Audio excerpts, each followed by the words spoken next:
This project and my own artwork it's very personal. And a lot of it is looking at myself as a consumer and looking at my own sins and forcing myself to save every package that I consume in knowing that, hey, I'm gonna share that with the world.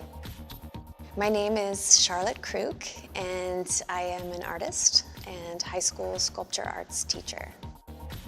We were on a family vacation trip, and I had eaten Now and Laters, and there was no garbage can in sight. And you know, what do? You carry these all day? And I started to think about this packaging, which I was working with, and then I started to, in my mind, see them as textiles and see sewing them back together and becoming this original sheet that they had been cut out of to become just the little individual candy wrappers. All of the effort and engineering that goes into brands and making the product and keeping the product sanitary, you know, for consumers, and then it's just waste. And so we produce so much waste on this planet, and I just thought, you know, okay, I'm gonna hold on to these wrappers because look at what my brain is doing with putting them back together. And I sewed my first wearable sculpture at that point. It's been a tough learning curve to get to making these wearable sculptures.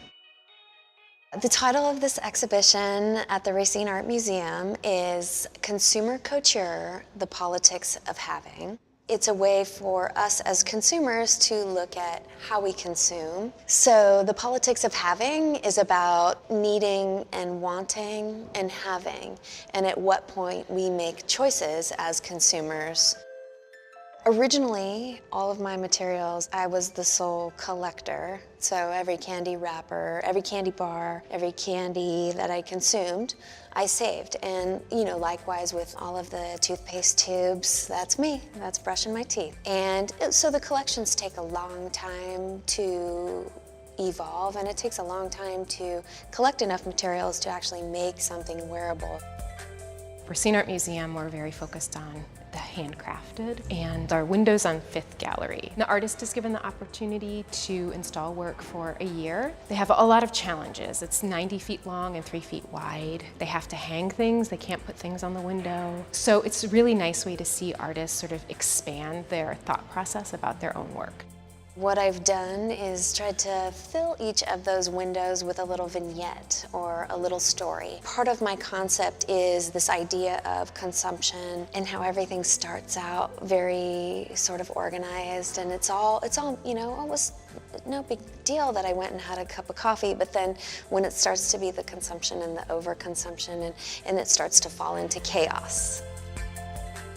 One of the windows is called baggage. I've taken old Samsonite luggage and I've reinvented it or repurposed it, covering it with Dum Dum candy packaging, and then made these fantastically oversized luggage tags, which are the 7 deadly sins. And they're living in the window with Mr. Goodbar. He is experiencing life with the flavors of the month. And the flavors of the month are the 12 Barbies that are clothed in dresses that are made out of Dum Dum packaging. So the concept of luggage as baggage was the bigger idea that was happening there.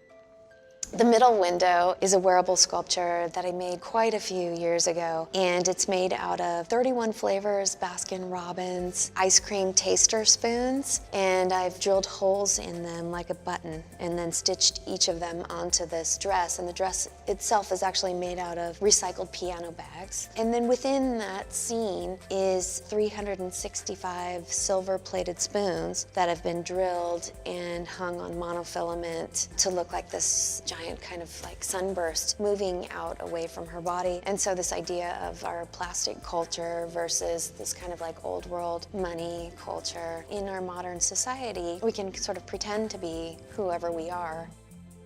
The Chewy Fruit Twins are 2 wearable sculptures that look very similar. One is made from Starburst packaging, and the other is made from Now and Later packaging. And they're intended to look like twins. And if you're a candy consumer, you know that both of those candies are fairly similar.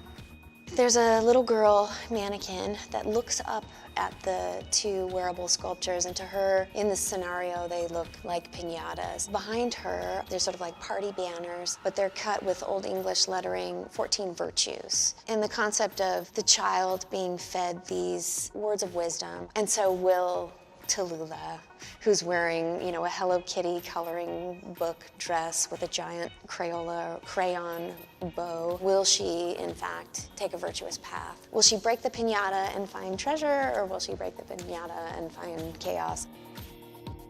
We dress in a way that sort of reflects who we are, and these figures, so to speak, these people that are represented through mannequins are literally surrounded by the things that they consume. And I think that that is really important in a very capitalist culture. This would appeal to people because it's a way for her to sort of address larger, almost more global issues, but on a scale that's actually literally a human scale through the garments. There's a humor in it and a kind of extravagance in a certain way, but also I think it's a nice vehicle for her to address bigger issues. To some degree, it's fun to see other people's response to the work, in hopes that people kind of take witness to, hey, that is trash that she's working with, and look at how she's changed it, and hopefully made me think about it in a different way and think about how I am consuming on this planet.